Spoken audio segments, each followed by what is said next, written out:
বিয়ে খেতে এসেছিস নাকি শরীর দেখাতে?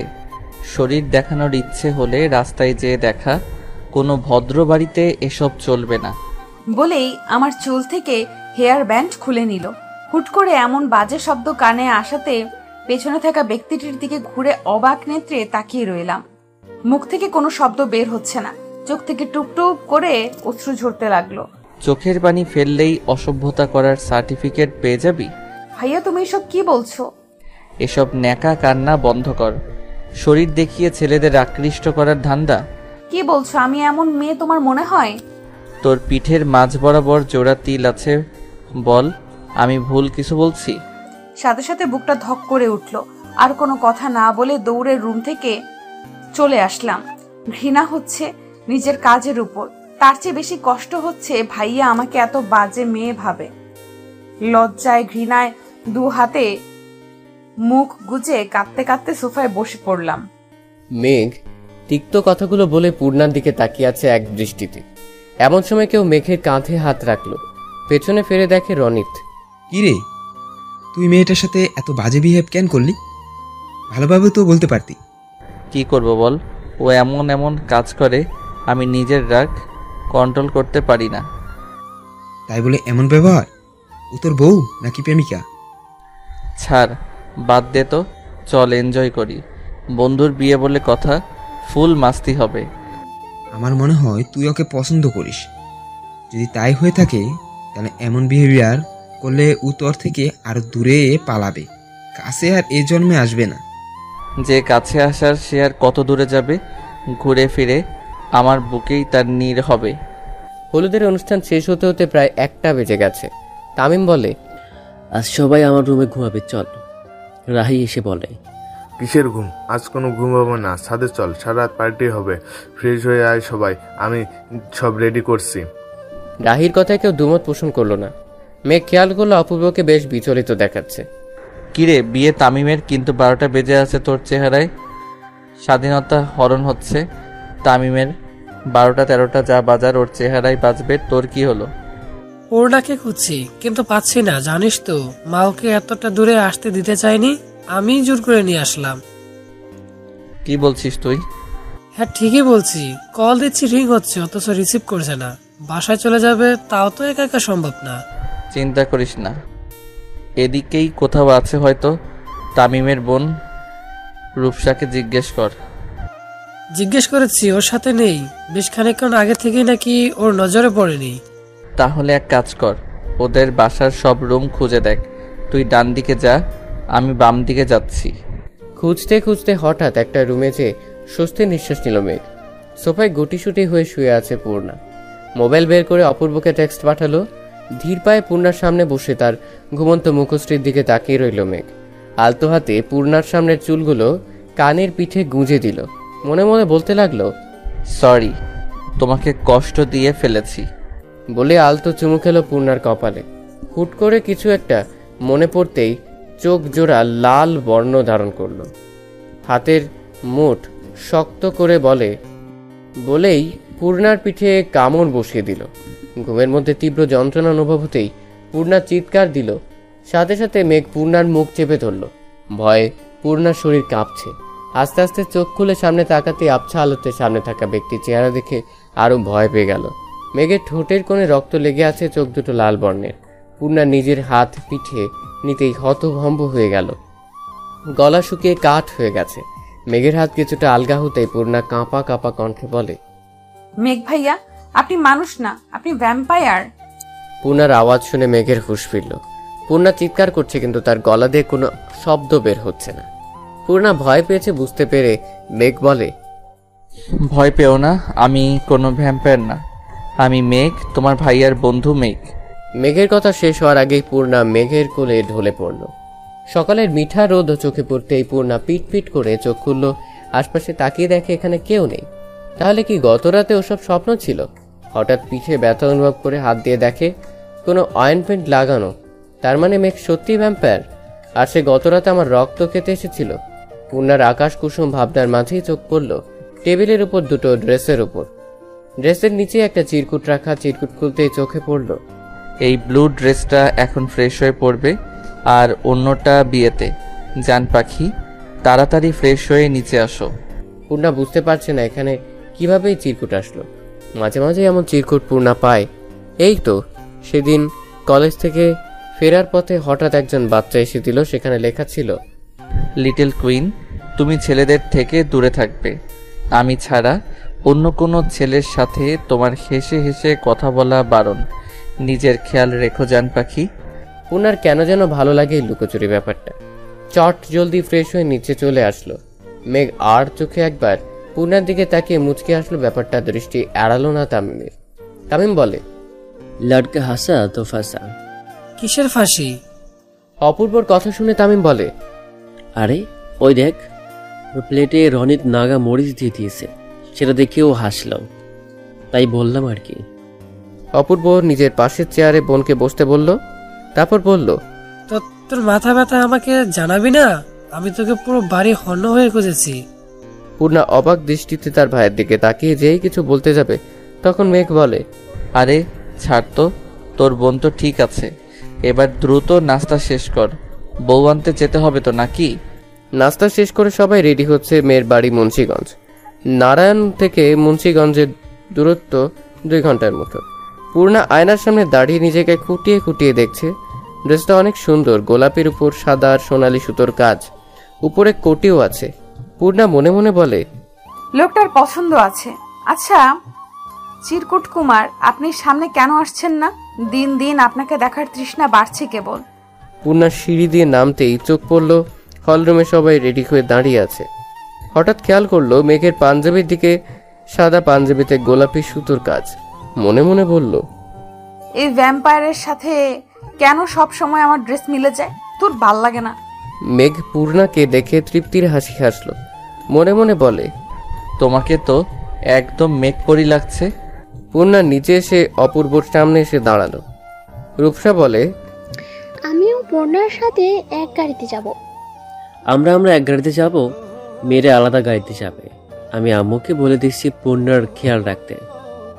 মেঘ কিছু বলতে যেও থেমে গেল। মেঘের ইচ্ছে করছে পূর্ণাকে নিজের দৃষ্টি আড়ালে না পাঠাতে। বিয়ে বাড়িতে পৌঁছে সবাই আটকে গেল গেইটে। ঝিঙ্গে গাছে চিচিঙ্গা, আম গাছে বেগুন, বে হিসাবে টাকা দিয়ে বউ নিয়ে ভাগুন। ছন্দ শেষ হতেই মেয়ে পক্ষের সবাই বলে উঠল, টাকা দিন, বউ নিন। আম গাছে পেয়ারা, বড়াই গাছে নুন, নিজের বউ নিজে নিব, টাকার কি গুণ। অনেকক্ষণ বাক বিতণ্ডার পর গেট ছাড়লো 50,000 টাকার বিনিময়। এতক্ষণ ধরে সবাই সবার মতো ব্যস্ত। মেঘ ব্যস্ত পূর্ণার উপর নজরদারি করতে। ভেতরে ঢুকেই সবাই নিজেদের মতো ব্যস্ত হয়ে পড়ল। রূপসা আর পূর্ণা সেলফি নিতে ব্যস্ত। হঠাৎ রূপসা বলে, কাহিনী কি পূর্ণা? তোদের মধ্যে কি চলছে? কাহিনী মানে? আর কার সাথে কি চলবে? কি যে বলো না আপু। আমি কিন্তু সবই বুঝি। তোমার আর মেঘের মধ্যে প্রেম চলছে, তা কতদিন হলো? কি? আর কাউকে পেলে না শেষ পর্যন্ত ভ্যাম্পায়ারের প্রেমে পড়বো আমি? তা ম্যাচিং কি এমনিতে পড়েছো? কাকতালীয় ভাবে। সত্যি কিছু চলছে না তো? না মানে ভাবির বোন তুলি কিন্তু মেঘ ভাইকে পছন্দ করে। করুক, আমি করি না। ছাড়ো তো এইসব কথা। তোমার খবর কি সেটা বলো। আমার আর কি খবর? তোমার ভাই কবল বললেই তার গলায় ঝুলে পড়বো। এটা কবে হলো? এখনো হয়নি। তোমার ভাইয়ের তো নজর নেই আমার দিকে। ওদের কথার মাঝেই একজন 2 গ্লাস জুস বাড়িয়ে দিয়ে বলে, আসসালামু আলাইকুম বিএন সাহাব, কেমন আছেন বিএন সাহাব? বুকে বড় জ্বালা। তা বিআই সাহেব ফাল্টোর বাজির ক্রস করেছেন বুঝি? চোখের সামনে এমন পরীর মতো বিয়ান দেখলে ভিতর থেকে ফ্ল্যাট বেরিয়ে আসে। ফাল্টোর বাজি বন্ধ করেন। আমি আপনার 1 ইয়ার সিনিয়র। আপনাকে তো চিনি, কিন্তু পাশের পরীটাকে? পাশে পড়িনি, পূর্ণিমার চাঁদ বসে আছে। আর চাঁদটা হলো আমার ভবিষ্যতের নন্দিনী আর তামিম ভাইয়ের বন্ধুর বোন। পূর্ণিমার চাঁদ কিন্তু দারুণ চলছে, একদম চোখ ফেরানো দেয়। তা তুমি কি কথা জানো না চাঁদ? রূপসার কল আসায় রূপসা উঠে সাইডে গেল। শুভ দুম করে পূর্ণার পাশে বসে পড়ল। পূর্ণার সরে বসলো খানিকটা। শুভ বলল, নাম কি তোমার? পূর্ণিমা। তুমি কি অপূর্ব ভাইয়ের বোন? জি ভাইয়া। ইস, দিলে তো দিলটা জ্বালিয়ে। কোনো হ্যান্ডসাম সুদর্শন ছেলেকে এভাবে ভাইয়া বলবে না। যদি তোমার ভাইয়া ডাক শুনে হার্ট অ্যাটাকে তার মৃত্যু হয়, দায়ভার কে নেবে? উঠে গেলে কেন? আমি কি বাঘ নাকি ভাল্লুক? খেয়ে ফেলবো না তো। জাস্ট নাম্বারটা দিয়ে যাও চাঁদ। রূপসা ততক্ষণে ফিরে এসেছে। পেছন থেকে বলে, শুভ, আপনি অন্য রাস্তায় ধরুন, এ রাস্তায় কাঁটা বেছানো। কাটা তো ভালোবাসা দিয়ে সরিয়ে নেব। এবার কিন্তু বেশি হয়ে যাচ্ছে। রাগ করবে না বিএন সাহেবা, জাস্ট কিডিং। খেতে আসুন, এতক্ষণে বিয়ে পড়ানো শেষ। দূর থেকে দাঁড়িয়ে এসব দেখছে একজন। শার্টের দুটো বাটন খুলে দিয়ে নিজের হাত মুষ্টিবদ্ধ করে রাগ নিয়ন্ত্রণ করার চেষ্টা করলো। পূর্ণা রূপসার সামনের দিকে হাঁটছে। হঠাৎ মেঘ এসে বলে, পূর্ণা, একটু এদিকে আসো তো, তোমাকে অপূর্ব ডাকছে। পূর্ণা মেঘের পিছু পিছু আস্তে আস্তে বেশ খানিকটা দূরে চলে আসলো। হঠাৎ কি মনে করে পূর্ণা থেমে গেল। চারপাশে তাকিয়ে দেখে কোনো মানুষ নেই। এক সারিতে কতগুলো গাড়ি রাখা। পূর্ণা ভীত কণ্ঠে বলে, ভাইয়া কোথায়? মেঘ পূর্ণার হাত টেনে গাড়ির সাথে চেপে ধরে। ভয়ে পূর্ণা চোখ বন্ধ করে নেয়। কাঁদো কাঁদো কণ্ঠে বলে, প্লিজ আমাকে মারবেন না। আমার গায়ে আর কতটুকুই রক্ত আছে বলুন? আমি আপনাকে মোটা তাজা মানুষের সন্ধান দেব ভ্যাম্পায়ার ভাইয়া। Just shut up, nonsense. কথা বলা বন্ধ করো। আমি মেঘ, ইমতিয়াজ। তোর সাহস কি করে হলো ছেলেদের সাথে হেসে হেসে কথা বলার? আর বলবো না ভাইয়া, প্লিজ। এখন এটা বললে তো হবে না, শাস্তি পেতে হবে এটার জন্য। প্লিজ ভাইয়া, আর কখনো এরকম করব না। মেঘ পূর্ণার একদম কাছে চলে আসলো। মেঘের নিঃশ্বাস পূর্ণার মুখে পড়ছে। মেঘকে যেন পূর্ণার কম্পিত ঠোঁট দ্রুত টানছে। পূর্ণা চিৎকার করার আগেই মেঘ পূর্ণাকে ছেড়ে দিয়ে বলে, এরপর থেকে এরকম হলে কিন্তু কোনো রেহাই নেই। পূর্ণা কিছু না বলে ছাড়া পেয়ে দ্রুত সরে আসলো। টিস্যু দিয়ে চোখ মুখ মুছে নিজেকে কিছুটা স্বাভাবিক করলো। এমন সময় মোবাইল মেসেজের নোটিফিকেশন আসলো। মোবাইল বের করে দেখে আননোন নাম্বার থেকে একটা টেক্সট। কিছু মানুষ দূরে থেকেও হৃদয়ের একদম কাছের, আর কিছু মানুষ কাছে থেকেও হৃদয় থেকে অনেক দূরে। আমার হৃদয়ের মানুষ তোমার মলিন মুখ দেখলে মনে হয় চাঁদে গ্রহণ লেগেছে। সবসময় হাসবে, তোমার হাসি পূর্ণিমার আলোর মতোই আলোকিত। মেসেজ পড়ে বেশ অবাক হলো। মোবাইল রেখে দিবে পার্সে, ঠিক তখন আর একটা টেক্সট আসলো। একটু হাসো, হাসলে তোমাকে দারুণ লাগে মায়াবতী। কোথায় চলে গিয়েছিলে নন্দিনী? তোমাকে খুঁজে খুঁজে পা ব্যথা হয়ে গেছে। চলো খেতে চলো। জামাইকে পড়াইতে হলে আগে নন্দিনীকে হাত করতে হবে। খাওয়া দাওয়া শেষ করে বিদায়ের পালা। বউ নিয়ে সবাই বাড়ি চলে আসলো। অপূর্ব বলল, আজ আমাদের বাসায় যেতে হবে, পরশু আবার দেখা হবে। তোরা এগো, আমি ড্রাইভারকে গাড়ি নিয়ে আসতে বলছি। মানা করে দে ড্রাইভারকে, তোরা আমার গাড়িতে ফিরবি, আমিও যাব বাসায়। তাহলে তো ভালোই হয়ে গেল, দেখা হচ্ছে পরশু। মেঘ ড্রাইভ করছে, তার পাশের সিটে অপূর্ব ঘুমোচ্ছে।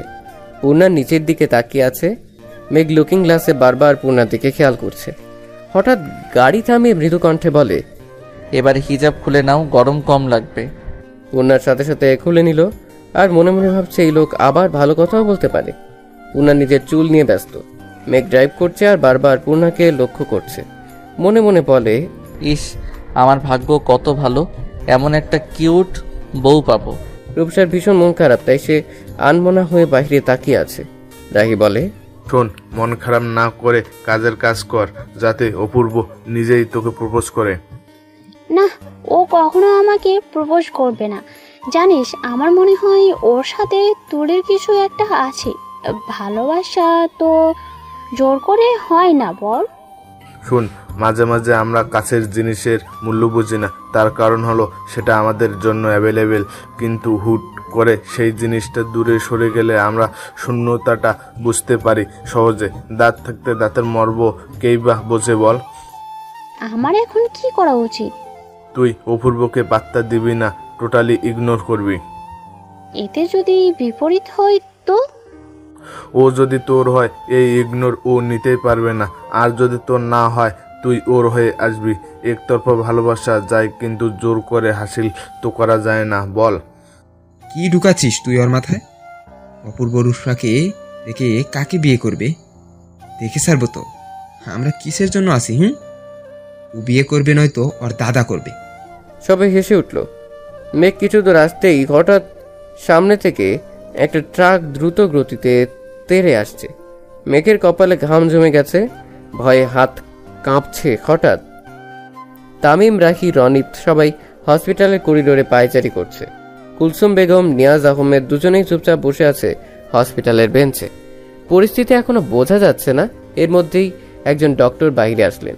নিয়াজ আহমেদ উঠে দাঁড়িয়ে বলেন, স্যার, আমার ছেলে মেয়ের কি অবস্থা? একজন পেশেন্ট ক্রিটিক্যাল, বাকি দুজন সামান্য আঘাত পেয়েছে। আশা করা যায় প্রাথমিক চিকিৎসা নিলেই সুস্থ হয়ে যাবে। কোন পেশেন্ট ক্রিটিক্যাল? আপনার রিসেপশনে যোগাযোগ করুন, আমি সঠিক বলতে পারবো না। নিয়াজ আহমেদ দ্রুত রিসেপশনের দিকে গেলেন। এর মধ্যে নাদিয়া বেগম এসে তামিমকে বলে, আমার ছেলের কি হয়েছে? ঠিক আছে তো আমার ছেলে? ওর কিছু হয়নি তো? আন্টি, নিজেকে শান্ত করুন। আমাদের মেঘের কিচ্ছু হবে না, সব ঠিক হয়ে যাবে। তোমরা সবাই ঠিক আছো? তাহলে আমার ছেলেটার এই অবস্থা কি করে হলো? শুধু আপনার মেঘ না, অপূর্ব আর পূর্ণিমারও। আপনাদের মধ্যে কারো ব্লাড গ্রুপ এ নেগেটিভ? আমার সাথে আসুন। রাহি নার্সের সাথে চলে যাওয়ার পর রনিত বলে, তামিম, তুই চলে আয় বাসায়, ভাবি তোর জন্য অপেক্ষায় আছে। আমার বন্ধুদেরই অবস্থায় দেখে আমি যাব ফুলসজ্জার ঘরে? আমিও এতটাও স্বার্থপর না। ওরা ঠিক হবে তারপর। কিন্তু ভাবি কি ভাববে? এটা লাভ ম্যারেজ না, অ্যারেঞ্জ ম্যারেজ। বিয়েটা তো সারা জীবনের সন্ধি। সে যদি পূর্ণরূপে আমার জীবনসঙ্গী হয়ে থাকে তাহলে আমার অবস্থা বুঝবে। রনিত আর কিছু বলল না, জানে এখন কোনো কথায় কাজ হবে না। তবে রনিত আর তামিমের কথা শুনে বেশ অবাক হলেন নাদিয়া বেগম। মনে মনে ভাবলেন, বন্ধু বুঝি পরিবারের অংশ, অথবা রক্তের সম্পর্ক না থাকার পরেও খুব কাছের কেউ। প্রায় 4 ঘন্টা পর জানা গেল অপূর্ব আর পূর্ণা তেমন কোনো বড় ধরনের আঘাত পায়নি। তবে মেঘের অবস্থা ক্রিটিক্যাল। মাথায় আঘাত লেগে রক্ত জমাট বেঁধে আছে মস্তিষ্কে। এই মুহূর্তে সেটার অপারেশন চলছে। একই বেঞ্চের দুই প্রান্তে বসে আছে কুলসুম বেগম আর নাদিয়া বেগম। কাছাকাছি, তবুও তাদের দূরত্ব 1000 কোটি মাইলে। নাদিয়া বেগমের চোখ থেকে অনবরত অশ্রু ঝরছে। কুলসুম বেগমের মন যদিও চাইছে তাকে সান্ত্বনা দিতে, কিন্তু তার স্বামীর রাগ সম্পর্কে সে অবগত। আপাতত চাইছে না কোনো রকম অশান্তি হোক। অপূর্ব আর পূর্ণা মোটামুটি সুস্থ। আমি গাড়ি বের করতে বলছি ড্রাইভারকে, আমরা এক্ষুনি বাসায় ফিরবো। তোমরা পূর্ণাকে নিয়ে যাও, আমি মেঘ সুস্থ না হওয়া পর্যন্ত নড়ছি না এখান থেকে। একদম এসব আমি সহ্য করবো না। এক্ষুনি এই মুহূর্তে আমার সাথে বাড়ি ফিরবে, এটাই ফাইনাল। আপনাদের পারিবারিক কি সমস্যা সেটা আমি জানি না, আর জানতেও চাই না। আপনাদের সেই সম্পর্কের কথা জানার আগেই মেঘ আমার বন্ধু, আর আমি ওকে এই অবস্থায় ফেলে রেখে আমার জীবন থাকতে যাব না। তাতে যদি কোনোদিন আপনার বাড়িতে জায়গা না হয় তাহলে রাস্তায় থাকবো, তবুও এই অবস্থায় মেঘকে রেখে যাব না।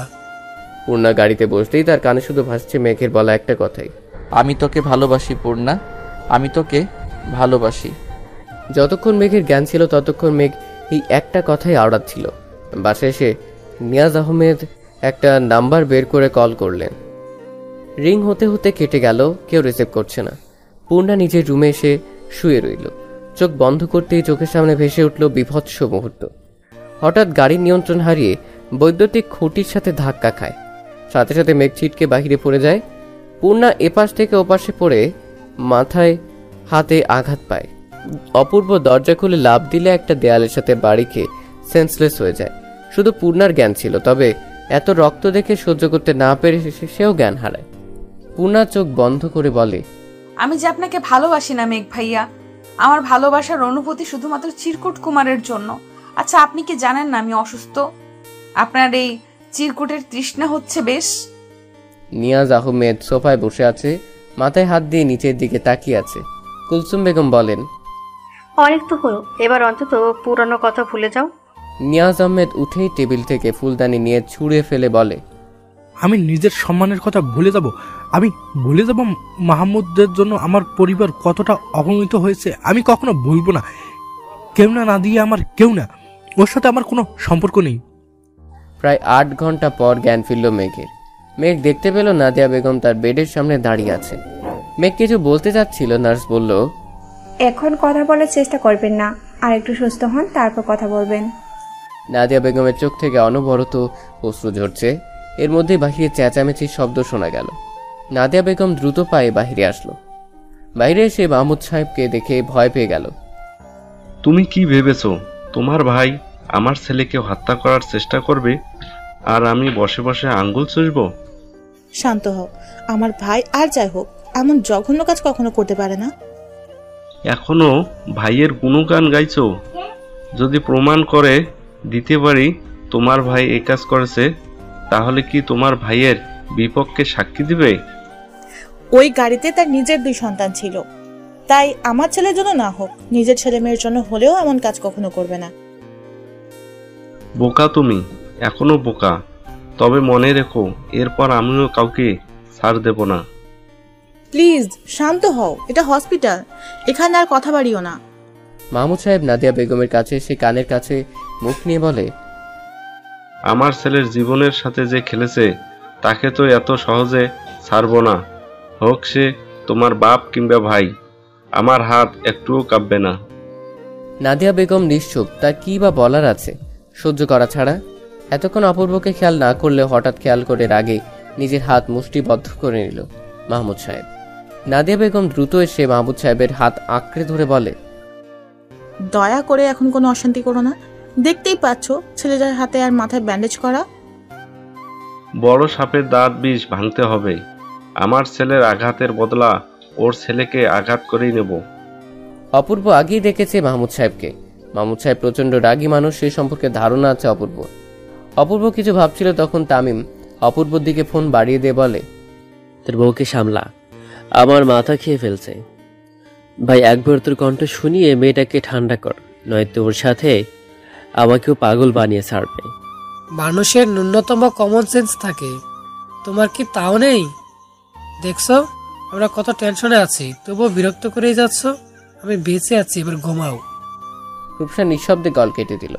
চোখ থেকে অবাধ্য নোনা জলগুলো বেহায়ার মতো গড়িয়ে পড়ছে। আমি বুঝি না, তোরা যাকে ভালোবাসিস তার সাথে এই রুট বিহেভিয়ার কেন করিস? তোরা মানে? আর কার প্রেম চলছে?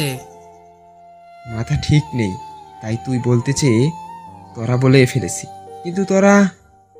কিন্তু কথা যেটাই হোক, এমন বিহেভ করার কোনো মানে নেই। কিছু অনুভূতি প্রকাশ করতে নেই। এখন কাঁদতে কাঁদতে ঘুমাবে, আর প্রশ্রয় দিলে 10 মিনিট পর পর কল দিবে। নিজেও শান্তিতে থাকবে না, আর আমাকেও না। এরপর জীবন চলছে স্রোতের মতো। প্রায় কেটে গেছে 3 মাস। এতদিনে একবারও কোনো রকম চিঠি বা টেক্সট আসেনি। পূর্ণা আনমনে হাঁটছিল।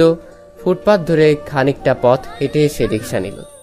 রিক্সা কিছু দূর আসতেই চোখ পড়ল ফুটপাতে দাঁড়িয়ে মেঘ একটা মেয়ের সাথে কথা বলছে। কি হলো জানা নেই, তবে হুট করে পূর্ণিমার মন খারাপ হয়ে গেল। মনে মনে বলছে, ছেলে মানুষ কি এমনই? এই মাসখানেক আগে আমাকে প্রপোজ করলো, আমি রাজি হইনি, আর সাথে সাথে আরেক মেয়ে ঠিক করে নিল। পুরুষ মানুষের ভালোবাসা কচু পাতার পানির মতো, এর কোনো ভরসা নেই। চিরকুট কুমারও কি এইভাবেই বদলে গেল? সে তো কাছে না এসেই হৃদয় নিয়ে পালালো। সে কি জানে এই কিশোরী তাহার জন্য আঁচলে বাঁধিয়াছে জ্যোৎস্নার আলো? সেই আলোর ছোঁয়া কি তার পেতে ইচ্ছে করে না? পূর্ণা বাসায় ফিরে দেখে বাসায় খুব তোড়জোড় চলছে। বেশ অবাক হয়ে পূর্ণা বলে, আম্মা আজ কি ভাইয়ার বিয়ে? কিন্তু আমরা তো এখনো মেয়ে দেখতেই গেলাম না। তোকে বিদায় না করে দিয়ে বিয়ে করব নাকি? তোকে দেখতে আসছে। হ্যাঁ, আমাকে দেখতে আসছে মানে? আমি কি হাটের গরু নাকি চাইলে দেখা যাবে? তুই গরু না গাবি। এবার ফ্রেশ হয়ে কিছু খেয়ে রেডি হ, ওনারা চলে আসবে কিছুক্ষণের মধ্যে। ভাইয়া আম্মু এসব বিয়ে টিয়ে আমি করব না। সামনে আমার পরীক্ষা, কই পড়ার জন্য প্যারা দিবা তা না, উল্টো বিয়ের জন্য প্যারা দিচ্ছ। আমি এত তাড়াতাড়ি বিয়ে টিয়ে করবো না, বলে দিলাম। অপূর্ব যা বলেছে তাই করো। ছেলে ভালো, ছেলের পরিবার ভালো, তাই আমরা দ্বিমত করিনি। আর দেখতে আসলে এই বিয়ে হয়ে যাবে না, এটা প্রাথমিক দেখা। তারপর আমরা আরো খোঁজ খবর নেব, সব ঠিক থাকলে তবেই বিয়ে। নাদিয়া বেগম রান্না করছিলেন। এমন সময় মাহমুদ সাহেব এসে বললেন, তোমার ছেলের ভিসা প্রসেসিং শেষ, এবার তাকে বুঝাও আমি যা বলেছি সেটাই শেষ কথা। আমি কাউকে কিচ্ছু বোঝাতে পারবো না। তোমার আর তোমার ছেলের যা খুশি করো, আমি আর অন্তরা বরং তোমাদের ছেড়ে চলে যাই। রোজ রোজ এই অশান্তি আমার ভালো লাগে না। ভাইকে দেখে মুখে বুলি ফুটেছে, এত কথা আমি বুঝি না। তোমার ছেলেকে কিভাবে বোঝাবে সেটা তোমার ব্যাপার। ছেলের বাপ তো আর এক বেড়া, ছেলে আমার একার না। আর তোমার যেমন তেজ, ছেলের কি কম হবে? ছেলের আরো কয়েক কাঠি বেশি। আমিও দেখবো ওই নিয়াজ আহমেদের মেয়ে আমার ঘরের বউ হয়ে কিভাবে আসে। তুমি কি অতীত ভুলে গেছো? আমি যেভাবে তোমার ঘরে এসেছি সেভাবে আসবে। কিছুতেই আমি ওই মেয়েকে এ বাড়িতে আসতে দেবো না। দরকার বললে খুন করবো, তবু আসতে দেবো না। মানুষ বয়স হলে একটু নরম হয়, কিন্তু তুমি এখন সেই যৌবনকালের মতো তেজ আর জেদ দেখাচ্ছ। আমি কাউকে কিছু বলবো না, তোমাদের যা যেটা খুশি করো। অন্তরা ভার্সিটি থেকে ফিরে বাবা মায়ের ঝগড়া শুনে বলে, বাবা আমি হোস্টেলে থাকবো। ভার্সিটি এত কাছে, এরপরও হোস্টেলে থাকবে মানে? মানে খুব সোজা, রোজ রোজ তোমার ঝগড়া দেখতে দেখতে বিরক্ত। তুমি বলতে পারবে শেষ কবে মায়ের সাথে ঠান্ডা মাথায় কথা বলছো? শেষ কবে তোমরা দুজনে আনন্দে ছিলে? সব মানুষ একটু শান্তি চায়। সারাদিন ইউনিভার্সিটি কোচিং সব শেষ করে বাসায় এসে তোমাদের অশান্তি দেখতে হয়। এইসব আর ভালো লাগছে না। এই যে হোস্টেলে থাকবো সেটাই ভালো। তুই রুমে যা মা, আমি তোর জন্য ঠান্ডা ঠান্ডা শরবত করে নিয়ে আসি। মা কতদিন এসব সহ্য করবে? এইসব সহ্য করার জন্য নিজের পরিবার ছেড়ে এসেছিলে? মারে, নিজের সংসার যেদিন হবে সেদিন বুঝবি কেন সহ্য করি। মা এসব আমার আর ভালো লাগে না। সবার কি সুন্দর হ্যাপি ফ্যামিলি, আর আমার পরিবারে সবসময় অশান্তি। ওসবে নজর দিস না, তুই তোর মতো হ্যাপি থাক। আম্মু আজ তোমাকে নিয়ে বিকেলে বের হব, রেডি থেকো। কই যাবি? ঘুরবো, খাবো, আনন্দ করব। আচ্ছা তাই হবে। এবার যা ফ্রেশ হ, আমি জুস নিয়ে আসছি। নাদিয়া বেগম অন্তরাকে জুস দিয়ে নিজে রুমে গেলেন। মাহমুদ সাহেব নাদিয়া বেগমকে দেখেই বলে, তুমি তো এটাই চেয়েছিলে। কিসের কথা বলছো?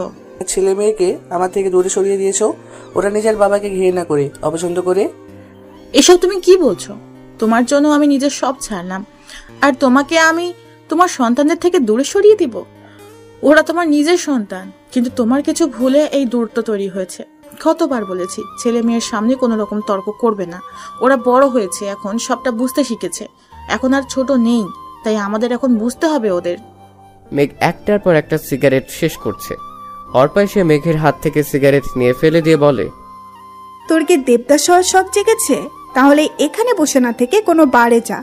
অর্পা তুই তোর কাজে যা, আমাকে ডিস্টার্ব করিস না। করব, 100 বার করব। তুই কি দেখতে খারাপ নাকি? তোর কোন দিক দিয়ে কমতি আছে? তাহলে কেন একটা মেয়ের জন্য নারায়ণগঞ্জের দেবদাস হচ্ছিস? মেঘের কমতি নেই, তবে যাকে ভালোবাসি তার কমতি আছে। আমি নিজের ভালোবাসার মানুষকে অন্যের হতে কিভাবে দেখব? ইয়ার বাদ দে না, একটা যাবে আরেকটা আসবে, আবার কারো প্রতি ভালোবাসা জন্মাবেই। ভালোবাসা এত সহজ না। প্রেমে পড়া সহজ, প্রেম বারবার আসে, কিন্তু ভালোবাসা একবার আসে আর নিঃস্ব করে দিয়ে যায়। তোর যা ইচ্ছে কর, কিন্তু কোনো রকম নেশা করা চলবে না। এক কাজ কর, তোদের সব ফ্রেন্ডদের নিয়ে ট্যুরে যা। তুই শ্বশুরবাড়ি কবে যাচ্ছিস? তোদের বাসায় যাইনি, খবর পেয়ে তোকে দেখতে আসলাম। আমি শ্বশুর বাড়িতেই ভালো আছি। দেখলি, তুইও ওই বাসায় যেতে চাইছিস না, অথচ মেয়েরা বিয়ের পর বাবার বাড়িতে যাওয়ার জন্য পাগল থাকে। ভাই তুই ওঠ আর বাসায় যা, নয়তো তামিম, রাহি, রনিত কারো বাসায় যা। বাসায় যেতে পারি এক শর্তে। কিসের শর্ত? তুই আমার কলিজার টুকরো আয়রাকে নিয়ে বাসায় আসলে তবেই যাব। তাহলে আমার সাথেই চল, আয়রা গাড়িতেই আছে। চল তাহলে, আর দেরি কিসের? জানিস আমার মন টানে না তা কিন্তু নয়, আমারও ইচ্ছে করে বাসায় আসতে, কিন্তু বাসায় এত ঝগড়া দেখতে ইচ্ছে করে না। এত সুন্দর সুখী ফ্যামিলি, তবুও রোজ রোজ অশান্তি। আর তুই ভালোবাসার আর মানুষ খুঁজে পেলি না। এই সম্পর্ক কখনো পূর্ণতা পাবে না। ওর বাবা আর আমার বাবা সাপ আর বেচি। আমার কি দোষ বল? আমি কি জানতাম নাকি বাবার জাতশত্রুর মেয়েকে মন দিয়েছি? একটা কথা বল, এখানে মামার রাগ দেখানো মানা চাই। তাদের এত অসম্মান হয়েছে, কিন্তু বাবার রাগটা বেমানান। নাকও কাটালো আবার রাগও দেখায়।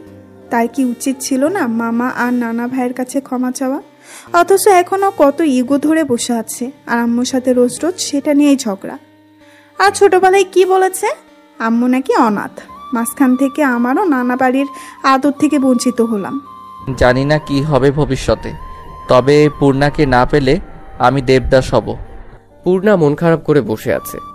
কি হচ্ছে তার বোধগম্য হচ্ছে না। কথা নেই বার্তা নেই, হুট করে দেখতে চলে আসছে অপূর্ব পূর্ণার রুমের দরজা নক করে বলে, কিরে আসবো? পূর্ণা কোনো উত্তর দিল না।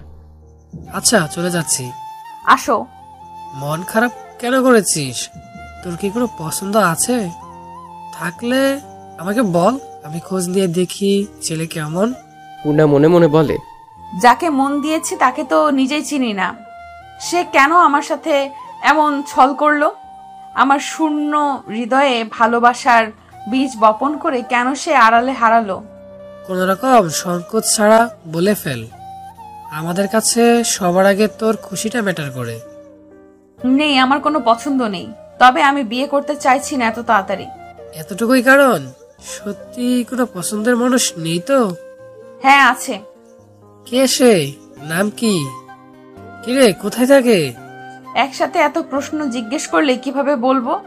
আচ্ছা ধীরে ধীরে বল। আমার না রণবীর কাপুরকে পছন্দ, তুমি আলিয়ার থেকে কেড়ে আমাকে এনে দাও, নয়তো পাকিস্তানের বিলালকে এনে দাও, একটা হলেই চলবে।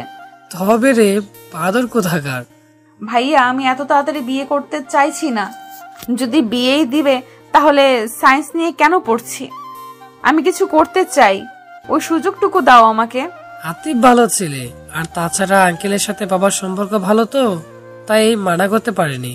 তবে তুই না চাইলে বিয়ে বাতিল, তার আসছে আসুক, কিন্তু বিয়েটি হচ্ছে না। সত্যি সত্যি তুই আমাদের প্রিন্সেস, তাই তোর খুশি সবার আগে।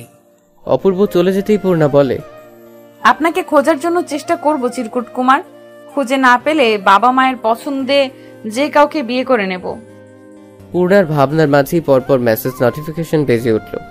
পূর্ণার হৃৎপিণ্ড যেন দ্রুত চলাচল করা শুরু করলো। কোনো মতে মোবাইলটা হাতে নিয়ে টেক্সট বক্স ওপেন করলো। তুমি খুব সহজে অন্যের জন্য নিজেকে গুছিয়ে নিলে। আচ্ছা, আমার জন্য কি তোমার বিন্দু পরিমাণ ভালোবাসা জন্মায়নি? তবে তুমি সুখে থাকলে আমার কোনো আপত্তি নেই, কারণ আমি দূর থেকে তোমাকে ভালোবাসি। হয়তো কাছ থেকে তুমি অন্য কাউকে ভালোবাসো। ভালো থেকো আমার আধার রাতের পূর্ণিমা। পূর্ণিমা মোবাইল রেখে দিয়ে বলে, সাহস করে সামনে আসে না, আবার টেক্সট। আবার পূর্ণিমার ফোনটা সশব্দে বেজে উঠল। এবার কল এসেছে। পূর্ণা সাথে সাথে রিসিভ করলো। রিসিভ করে কানের সামনে তুলেই বলে, আড়ালে থাকলে তো হারাতেই হবেই, পেতে হলে কাছে আসতে হবে। ওপাশ থেকে কেউ কর্কশ কণ্ঠে বলল, তোর সাহস কি করে হয় অন্য ছেলের জন্য সাজার? তুই আমার মানে শুধুই আমার। পাখা গজিয়েছে তোর, কিভাবে পাখা ছেটে দিতে হয় তা মেঘের জানা আছে। মেঘ ভাইয়া তুমি? কেন, তোর কি আর কোনো আশিক আছে? তুই কি তাকে ভেবেছিলি? শোন পূর্ণা, তুই যদি ওই ছেলের সামনে যাস তাহলে তার শাস্তি ভালো হবে না, এই বলে দিলাম। আমার বউকে এভাবে কেউ দেখতে পারবে না। তুই কিভাবে কি করবি সেটা তোর ব্যাপার। মনে রাখিস, মেঘের রাগ কিন্তু ভয়ঙ্কর, একবার গর্জে উঠলে তোকে ছাড়খাড় করে দেবে। কথা শেষ করে খট করে ফোন কেটে দিল। পূর্ণা আয়নার সামনে দাঁড়িয়ে বলে, কি করবি তুই আমাকে? ভ্যাম্পায়ার তোকে আমি ভয় পাই নাকি? এবার কিছু করতে আসিস একদম সানডে মানডে ক্লোজ করে দেব। আমার নাম পূর্ণিমা, আমি কাউকে ভয় পাই না, কিন্তু সত্যি সত্যি যদি কামড় দেয় তখন, বা আমার ঘাড় মোটকে নেয় তো? এখন আমি কি করব? থুর, এখন আর আমাকে কোথায় পাবে? বেহুদাই আকাশ কুসুম ভাবছি। আতিফ সোফায় বসে আছে, পাশে তার বাবা মা বোন। নিয়াজ সাহেব বললেন, আমার মেয়ে কিন্তু বাচ্চা, ওকে বউ করে নিলে আপনারও খেয়াল রাখতে হবে, পিছনের কোনো কাজ পারে না। সমস্যা নেই, আমাদের বাসার কাজের মানুষ আছে, আমি আছি, ওর কিচ্ছু করতে হবে না। আর মেয়ে মানুষ বিয়ের পর সংসারই শিখে যায়, সবাই তো আর সব শিখে শ্বশুর বাড়িতে আসে না। তা পূর্ণিমা কোথায়? ওকে দেখছি না তো, ডাকুন। এটা তুই কি ড্রেস পরেছিস? বাচ্চা দেখা যাচ্ছে, শাড়ি পর। শাড়ি কি মুড়ির মোয়া? ধর খা, আর খাও হয়ে গেল। শাড়ি পরতে বহুত টাইম লাগে। আর শোনো, এটা হলো গাউন, এটাতে বাচ্চা লাগবে কেন? বিউটি কুইন লাগছে। উফ, আমি এত সুন্দর কেন? ওই পেতনি, তাড়াতাড়ি চল, মাথায় কাপড় দে। শোনো ছেলে, আমার পছন্দ না হোক, শুনেছি তাদের একটা মেয়ে আছে, তাকে তুমি পছন্দ করে নিও, একটা না হলে আরেকটা। শোন, একদম কথা বলবি না, নিচের দিকে তাকিয়ে থাকবি। তোর কথা বলার দরকার নেই, যা বলার আমরা বলবো। সত্যি কোনো কথা বলবে না? না, বলবি না। তোর যে টেপ রেকর্ডার একবার চালু হলে আর বন্ধ হবে না, তাই চুপ থাকাই ভালো তোর জন্য। পূর্ণা সে সিঙ্গেল সোফায় বসলো, চেহারা অর্ধেক ওড়না দিয়ে ঢাকা। নাম কি তোমার? পূর্ণা কোনো উত্তর দিল না। যা জিজ্ঞেস করছে পূর্ণা চুপ করেই রইল। ইয়াসমিন বেগম কাল বিলম্ব না করে দ্রুত বের হয়ে চলে গেলেন। ওনারা বের হতেই নিয়াজ সাহেব রাগান্বিত হয়ে বলেন, এসব কি ছিল পূর্ণা? আমাকে অপমানিত করার প্ল্যান করছো মা, মেয়ে মিলেই? বাবা, আমি পূর্ণাকে বলেছিলাম চুপ থাকতে, ও তো একটু বেশি বকবক করে এর জন্য, কিন্তু ও যে কথাই বলবে না সেটা বুঝতে পারিনি। বাহ, তোমাদের যার যা ইচ্ছে করো, আমি কে? আমি তো খারাপ একটা লোক, মেয়েকে জোর করে বিয়ে দিতে চাচ্ছি, ছেলেকে শত্রুর ছেলের সাথে বন্ধুত্ব করতে মানা করছি, আমি না হতে পারলাম ভালো ছেলে, আর না ভালো হাজবেন্ড, আর না পারলাম আদর্শ পিতা হতে। খুব অসাধারণ ব্যর্থ একজন মানুষ আমি। তোমরা সেটা পদে পদে মনে করিয়ে দাও। তোমরা সবাই কি চাও আমাকে বলো, আমি তোমাদের নামে সব সম্পত্তি লিখে দিয়ে তোমাদেরকে মুক্তি দিয়ে চলে যাব, যেদিকে দুচোখ যায়। কথা শেষ করে নিয়াজ সাহেব বাসা থেকে বের হয়ে গেলেন। কুলসুম বেগম অপূর্বকে বললেন, পূর্ণা না হয় অবুঝ, তুই তো অবুঝ না অপূর্ব, তুই কি করে এটা করতে পারলি? বিয়ে কি হয়ে যাচ্ছিল? জাস্ট দেখতে আসছে, তোর বাবার মাথা ঠান্ডা হলে বুঝিয়ে বললে সে নিজেই মানা করে দিত। তার ভেতরে কি চলছে আমি জানি। সে ভয় পাচ্ছে পূর্ণাকে না পার মেঘ বিয়ে করে নেয়। সে আজ পর্যন্ত আমাদের সাথে কখনো বাজে বিহেভিয়ার করেনি, কখনো একটা ধমক পর্যন্ত দেয়নি। তোদের এই পৃথিবী সব সুখ দেওয়ার চেষ্টা করেছে। কোন দিক থেকে কম করেছে? ওই মানুষটা তোর বাবা, যার হাত ধরে চলতে শিখেছিস। ওই মানুষটা আছে বলেই সমাজে মাথা উঁচু করে বেঁচে আছিস। তোদের যা যা খুশি কর, আমাদের কথা তোদের ভাবতে হবে না। এখন বড় হয়ে গেছিস, নিজের ভালো নিজেরা বুঝতে শিখেছিস। ভাইয়া, এটা একটু বেশি হয়ে গেল না? মাঝে মাঝে লিমিট ক্রস করতে হয়। আর কি একটা ক্যাচাল মেঘকে নিয়ে। মেঘের মতন ছেলের জন্য মেয়ের অভাব পড়েছে। একজন সুদর্শন সদ্য আইপিএস অফিসার পদে জয়েন করা একটা ছেলের পিছনে কত মেয়ে লাইন দিয়ে বসে আছে। ছাড়ো তো তোমার বন্ধুর গুণগান, যাও বাবাকে নিয়ে আসো। আমি বাবার পছন্দের খাবার রান্না করছি, সবার আগে বাবার রাগ ভাঙাতে হবে। আচ্ছা, বাবা কেন বলল আমি রান্না করতে পারি না? আমার তো রান্না করা পছন্দের কাজ, ইনফ্যাক্ট রান্নাটা দারুণ করি। এসব বুঝলে তুই তো আর মাথা মোটা হতি না। সর, যা, সব রেডি কর, আমি বাবাকে নিয়ে আসছি। অর্পাকে দেখে নাদিয়া বেগমের চোখে অশ্রু চলে আসলো। ছোট আয়রা ছুটে নাদিয়া বেগমের কাছে এসে বলে, নানুমণি দেখো, আমি চলে আসছি। নাদিয়া বেগম আয়রাকে কোলে তুলে চুমু খেলেন। আয়রা বলে, তুমি খুশি হওনি নানুমণি? হ্যাঁ, ভীষণ খুশি হয়েছি, এত খুশি হয়েছি যা ভাষায় প্রকাশ করা যাবে না। কেমন আছো মা? তোরা যেমন রেখেছিস। মা, সব দোষ কি আমার ছিল? বাবা যদি রানিককে মেনে নিত তাহলে কি আমাকে এই পদক্ষেপ নিতে হতো? সব মানুষ তো স্বর্ণের চামচ মুখে দিয়ে দুনিয়ায় আসে না। অধিকাংশ মানুষ কষ্ট করে নিজের অবস্থান পরিবর্তন করে। মা, টাকা পয়সা সবসময় মানুষকে সুখী করতে পারে না। ভালোবাসা ছাড়া সংসারে কোনো প্রাণ থাকে না। আমার অদ্ভুত লাগে তোমাদের এসব বোঝাতে। আচ্ছা, তুমি তোমার পরিবারের একমাত্র মেয়ে, তবুও কেন বাবার মতো একজন সাধারণ ঘরের ছেলের হাত ধরে নিজের সব আরাম আয়েশ ছেড়ে এসেছো?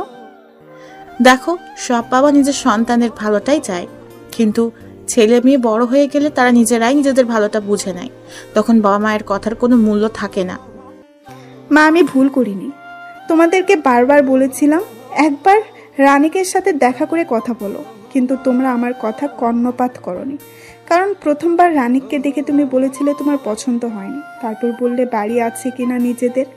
মা, বাংলাদেশের সব মানুষেরই তো ঢাকাতে নিজের বাড়ি থাকে না, কিন্তু দেখো আমার বিয়ের মাত্র 4 বছরেই আমাদের নিজেদের একটা ফ্ল্যাট আছে, সুখে থাকার মতো সব আছে। কিন্তু যেটুকু কষ্ট ততটুকু তোমরা। বাবা দিনের পর দিন ওর সাথে টক্কর দেয়। মা, ওর বয়স কতটুকুই বা জ্ঞান, তবু আমার নিজের বাবা ওর প্রতিদ্বন্দ্বী। তারপরেও তোমাদের বাসায় কি করে আসি বলো? অন্তরা রুমে থেকে বের হয়ে আয়রাকে দেখে দ্রুত কোলে নিয়ে বলে, আমি কেমন আছো? চলো তো তোমার রুমে চকলেট খাবো। চলো আমি। অন্তরা আর আয়রা রুমে চলে গেল। মেঘ বলে, অর্পা এসব পুরনো কাহিনী বাদ দে, যা নিজের রুমে যে ফ্রেশ হ। আর আম্মু ওর জন্য আর আইরুর জন্য কিছু হালকা নাস্তা করে দাও, আমি ফ্রেশ হয়ে ঘুমাবো। এই যে অর্পা, রাতে কিন্তু তন্দুরি চিকেন পার্টি হবে, রাগফাগ করে আবার চলে যাস না। বাবা মায়ের সাথে রাগ করে কী লাভ? এর চেয়ে আয়রাকে যেমন ভুল করলে ক্ষমা করে দিস, তাদেরকেও ক্ষমা করে দে। অর্পা কথা না বাড়িয়ে নিজের রুমে গেল। মেঘ নিজের রুমে এসে শার্ট খুলে বিছানার উপর রাখলো, প্যাড খুলে 3/4 প্যাড পরলো, বেডে সোজা হয়ে শুয়ে পড়লো। হঠাৎ মনে পড়লো পূর্ণার কথা। চোখ খুলছে আর বন্ধ করছে, এমন করতে করতে কখন যেন ঘুমিয়ে পড়লো। পূর্ণার নিজের হাতে কাচ্চি বিরিয়ানি, জালি কাবাব, চিকেন ফ্রাই, ক্যাশনাট সালাদ রান্না করলো। সবকিছু শেষ করে হালকাভাবে রুম ডেকোরেশন করলো। এর মধ্যে অপূর্ব নিয়াজ সাহেবকে নিয়ে বাসায় ফিরল। পূর্ণা যে নিয়াজ আহমেদের হাত ধরে বলে, বাবা মানে হাজার বিকেল আমার ছেলেবেলা, বাবা মানে রোজ সকালে পুতুল পুতুল খেলা। প্লিজ বাবা, রাগ করো না, রাগলে তোমায় একটুও মানায় না। এবারের মতো ক্ষমা করে দাও, ওরাই তো আমাদের সব। নিয়াজ সাহেব বেশিক্ষণ নিজের রাগ ধরে রাখতে পারলেন না। অপূর্বর কান টেনে বলে, সব দোস্তর আর হবে এমন কিছু? কখনোই হবে না। তবে হ্যাঁ, পূর্ণার বিয়ের কথা এসএসসির পর ভাববে। তাহলে এখন তোর বিয়ের কথা ভাবি? বাবা ভাবতেও হবে না, কারণ আমার ভাবি আমি পছন্দ করে রেখেছি, শুধু তোমরা যাবে আর টুক করে নিয়ে চলে আসবে। তা কাকে পছন্দ করলে আম্মাদান? রূপসা আপুকে। ভাইয়ার ভার্সিটিতে পড়ে, এক ব্যাচ জুনিয়র, যেমন মিষ্টি তেমন ভালো, মানে এক কথায় ডায়াবেটিক্স মুক্ত মিষ্টি, যাতে ক্ষতিকর কোনো কিছুই নেই। তা তোরা দুজন মিলে ঠিক করলে হবে? আমাদেরকেও বলতে হবে তো নাকি? এই যে বলে দিলাম, এবার তাড়াতাড়ি ভাবিকে নিয়ে আসো। কালকেই তোর মা আর আমি যে বিয়ের পাকা কথা বলে আসবো। মেয়ের জামাই না আসুক, অন্তত ছেলের বউ তো আসুক। আচ্ছা, তোমরা কি এখন কথাই বলবে নাকি গরম গরম কাচ্চিও খাবে? কুলসুম বেগমের কথা শুনে নিহাজ সাহেব বললেন, নিশ্চয়ই এটা আমার ছোট মেয়ের কাজ। হ্যাঁ, এটা আমার কাজ। এবার তাড়াতাড়ি টেস্ট করে বলো কেমন হলো। এই সাথে তুলনা হবে না, মায়ের হাতের রান্না পৃথিবীর সেরা রান্না। সবাই আনন্দ করে খাচ্ছিল, তখন কলিং বেল বেজে উঠল। অপূর্ব বলে, রনি তার মাহি এসেছে, ওরা যে শুনেছে কাচ্চির কথা, দেখো হাজির। তোমরাও খাও, আমি দরজা খুলে দিচ্ছি। অপূর্ব দরজা খুলে মেঘকে দেখে হতভম্ব। কিরে তুই? বাবা তো বাসা, এখন কি করব? তো আমাকে রেখে আনন্দ করবি তোরা, আর আমি বাসায় বসে কাচ্চির প্রশংসা শুনবো, তাই চলে আসলাম। এবার বল, হিটলার আঙ্কেল কোথায়? তার চোখ ফাঁকি দিয়ে তোর রুমে ঢুকতে পড়তে পারলেই হলো। সাবধান, ঢুকে পড়, আমি ম্যানেজ করে দিচ্ছি। কি রে, তুই ওদের দরজার সামনে দাঁড় করিয়ে রেখেছিস কেন? ভেতরে নিয়ে আয়, একসাথে খাই সবাই মিলে। না মা, তার দরকার নেই, তোমরা খাও, আমরা রুমে বসে একসাথে খাবো। আমি ওদের রুমে নিয়ে যাচ্ছি। বড্ড বেঁচে গেলাম, এমনিতেই পাপা আজ রেগেছিল। কেন? সবাই বলল অপূর্ব। অপূর্ব কথা শুনে সবাই হেসে বলে, যাক, রাস্তা ক্লিয়ার হলো। তবে কিসের রাস্তা? তোর বিয়ের রাস্তা শালা। তলে তলে বেবি ট্যাক্সি চালাও, আর আমরা কইলেই হরতাল। কতবার জিজ্ঞেস করেছি, কিরে তোর সাথে কি রূপসার কিছু চলছে? কি সুন্দর করে বলে, আরে এসব প্রেমের ড্রাইভারি করার সময় নেই। আর এখন দেখি সে মাস্টার। চুপ করতো তোরা। মেঘের কথা শুনে সবাই চুপ হয়ে গেল। মেঘ বলল, আমরা এসেছি খেতে, আগে কাচ্চি খাই, তারপর ওর ক্লাস নিচ্ছি। অপূর্ব, যা খাবার নিয়ে আয়। আমি পূর্ণাকে বলে রেখেছি, ওর খাওয়া শেষ হলেই নিয়ে আসবে। চল কাচ্চি, আস্তে আস্তে এক গ্রান্ড লুডো খেলা হয়ে যাক। তামিমকে মিস করছি, বেচারা বইয়ের জালে আটকা পড়ে গেছে। তোরা খেল, আমি একটু রেস্ট করি। বলে বেডের পাশে সিঙ্গেল সোফায় শার্টের সব কটা বাটন খুলে শুয়ে পড়ল। ওরা তিনজন লুডো খেলায় মগ্ন। একটু কারো চোখ এদিক সেদিক হলেই রাহির জোরামি করবে। বাকির অভ্যাস এটা। তাই অপূর্ব তার রনিত পুরো মনোযোগ দিয়ে খেলছে। হঠাৎ করে খাবারের ট্রে নিয়ে পূর্ণার রুমে ঢুকে। পূর্ণার আওয়াজ পেয়ে অপূর্ব বলে, খাবার টেবিলে রেখে যা। ঘাড় ঘুরিয়ে তাকালো না, শুধু কোনো মতে মুখ দিয়ে বলল, পূর্ণা খাবার রাখে সামনে তাকিয়ে দেখে মেঘের উন্মুক্ত বক্ষ। একবার তাকিয়ে দেখে সরিয়ে নিয়ে সামনে তাকিয়ে বলে, ওরা তিনজন তো খেলছে, তাহলে এটা কে? পূর্ণার সামনে তাকিয়ে দেখে মেঘ এক দৃষ্টিতে পূর্ণার দিকে তাকিয়ে আছে। পূর্ণার বুক ধুক করে উঠল, মনে পড়ে গেল মোবাইলে দেওয়া থ্রেট। পূর্ণা অপূর্বকে ডাকবে তার আগেই মেঘ পূর্ণাকে টান দিয়ে নিজের কোলে বসালো। মেঘ পূর্ণাকে নিজের সাথে মিশিয়ে নিল। পূর্ণার পিঠ মেঘের বুকের সাথে লেপ্টে আছে। পূর্ণা কেঁপে উঠল, কোনো মতে মৃদু কণ্ঠে বলল, কি করছেন? ছাড়ুন। নিজের বউকে কেউ ছাড়ে? কে বউ? কিসের বউ? আমি কিন্তু চিৎকার করব। একটু জোরে চিৎকার করবা, যাতে তোমার আম্মুর কান পর্যন্ত আওয়াজ যায়। ছাড়ুন। নিজের তো লজ্জা নেই, তাই বলে আমার লজ্জা খাবেন? লজ্জা খেতে সেই টেস্ট, তবে তার সাথে নুন মরিচ হলে আরো ভালো হতো। ছাড়ুন, কেউ দেখে ফেলবে তো। কেউ আমার বউকে যখন দেখে গেল, তখন আমি চাই সবাই এভাবে আমাদের দেখুক আর ধরে বিয়ে দিয়ে দিক। কিরে পূর্ণা, তুই কি করছিস? পূর্ণা মেঘের পাশে বসে বুক ধুকপুক করছে। কি বলবে অপূর্বকে? ও আইডার পিক দেখছিল আমার ফোন থেকে। সর, যা নিজের রুমে। এত দেখার শখ হলে আমি তোকে অর্পারপুর বাসায় নিয়ে যাব, সরাসরি দেখিস। এখন নিজের রুমে যেয়ে পড়তে বস। পূর্ণা যেন এই কথার অপেক্ষাই ছিল। দ্রুত বের হয়ে নিজের রুমে চলে আসলো। নিজের রুমে দরজা বন্ধ করে দরজায় হেলান দিয়ে জোরে জোরে নিঃশ্বাস দিচ্ছে। আচ্ছা, এই লোকটা এমন কেন? সে কি বোঝে না তার স্পর্শ আমাকে কেমন এলোমেলো করে দেয়? পূর্ণা, তুই কি দুই নৌকার মাঝি? তোর চিরকুট কুমারকেও চাই, আবার মেঘকেও ভালো লাগে। পূর্ণার মনের কথা শুনে বলে, ছি, না না, পূর্ণার মনে শুধু একজন আছে। আচ্ছা, সেই একজনটা কে? এবার তাকে খুঁজে বের করতেই হবে। আপনি আড়ালে বসে আমাকে দ্বিধায় কেন ফেলছেন চিরকুট কুমার? আমার এই হৃদয় যে বারবার অগোছালো হচ্ছে, আমি স্থির করতে পারছি না তাকে। মেঘ সোফায় হেলান দিয়ে বসে মিটমিট করে হাসছে। আচ্ছা, পূর্ণা কি কখনো বুঝবে দুটো মানুষ একই সত্তা? বুঝলে কি ও নিজে থেকে আমাকে ভালোবাসবে, নাকি ভুল বুঝে সরে যাবে? সরে আর কই যাবে? ভালো যখন বেসেছি, তুলে নিয়ে বিয়ে করব। পূর্ণা শুয়ে আছে, মনের মধ্যে কেমন একটা অস্থিরতা। হঠাৎ মেসেজ টোন বেজে উঠল।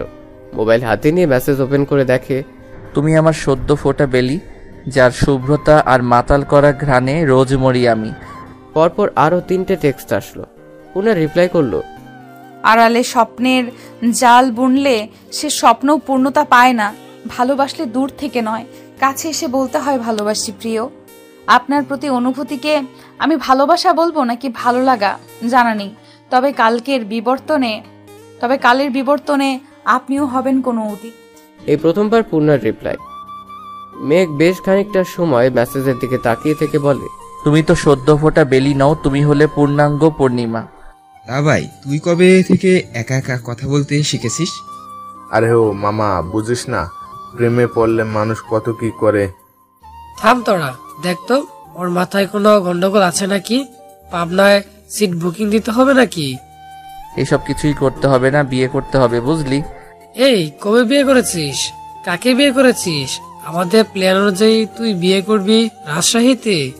মামা, তুই নিজে বিয়ে করছিস ঘরের চিপায়, আর মিটকে বলছি রাজশাহী। আমাদের প্ল্যান ছিল তো এক একজন এক এক জেলায় বিয়ে করব। রাখ তোদের বিয়ে, সামনে কাচ্চি নিয়ে আর কথা শুনে পেট ভরবে না।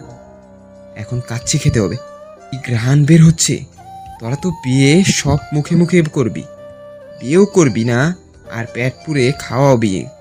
তোরা তো বিয়ে সব মুখে মুখে করবি, বিয়েও করবি না, আর পেট পুরে খাওয়াও হবে না। এর চেয়ে সামনে কাচ্চি আছে, খেয়ে নি, তারপর তোদের আসারে গল্প শুনবো। হাত ধুয়ে বড় ডিশে একসাথে খাওয়া শুরু করলো তিনজনে। অপূর্ব বলল, কাল রূপসাকে দেখতে যাবে বাবা মা।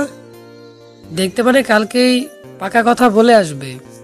আরে তাহলে তো ভালোই, বন্ধুর বোনকে বিয়ে করার রেওয়াজ চালু হয়ে গেল। এরপর মেঘের পালা। মেঘের পালা মানে? মেঘ তার বোনকে বিয়ে করবে, কিন্তু ধর্ম তো ভিন্ন। রনিতের করা ঝাড় ও কি বলতে কি বলে ফেলে। ফাইনালি তোর আর রূপসার বিয়েটা হচ্ছে। এরপর রূপসা আর তোর কি ক্লাসটা নেবে সেটা ভাবছি। এতদিন তুই ওকে ঘুরিয়েছিস, এবার ও তোকে উঠতে না বসতে নাকে দড়ি দিয়ে ঘুরাবে। আরে ব্রো, ভালোবাসা থাকলে নাকে দড়ি কেন, কানে দড়ি দিয়ে ঘোরালেও ঘুরতে রাজি। এই মেঘ, তোর কেসটা কি বলতো? কারোর সাথে প্রেম টেম চলছে নাকি? আর প্রেম এখন যেভাবে বয়স বাড়ছে তাতে বউ পাই নাকি সেটাই সন্দেহ। মামান এটা না বলে বল তোর বোনকে পাবো নাকি সেটা বাবার বিষয়। শালা সেই কখন থেকে বোন বোন করছিস? আরে তোরা কি শুরু করলি? বাদ দে, সামনে বিয়েতে কি করবি সেই প্ল্যান কর। মা, বাবা এখনো ফিরছে না কেন? অর্পার কথা শুনে মলিন কণ্ঠে নাদিয়া বেগম বললেন, রাগ করে সে সকালে বেরিয়েছে, এখনো ফেরার নাম নেই। রাগ করে কেন? আর কি নিয়ে রাগ? নাদিয়া বেগম সবটা বলার পর অর্পা বলে, বাবার উচিত এবার অন্তত মামার কাছে ক্ষমা চাওয়া। ভুলটা তো তোমরাই করেছো, তাহলে নিশ্চয় তো তোমাদেরই হওয়া উচিত। তোমাদের ইগোর জন্য কেন মেঘের খুশি কুরবান করবে? মা, সময় বদলায়, মানুষ বদলায়, পরিস্থিতি বদলায়। সে সময় তোমরা যেটা করেছো সেটা কি অন্যায় না? আমি কি বলবো বল? আমার কথা তো শুনে না। কতবার বলেছি ভাইয়ের কাছে চলো। আমি তো সবচেয়ে বড় হতভাগা, নিজের বাবার লাশটাও চোখের দেখা দেখতে পারিনি। জীবনে এই কষ্টের কাছে সব কষ্ট ফিকে মনে হয়। তোর বাবার পায়ে ধরেছিলাম সেদিন, কিন্তু মানুষ তার মন কলেনি। এরপর আমি বুঝেছি আমি ভুল সিদ্ধান্ত নিয়েছি, সব ছেড়ে তাকে বেছে নিয়ে।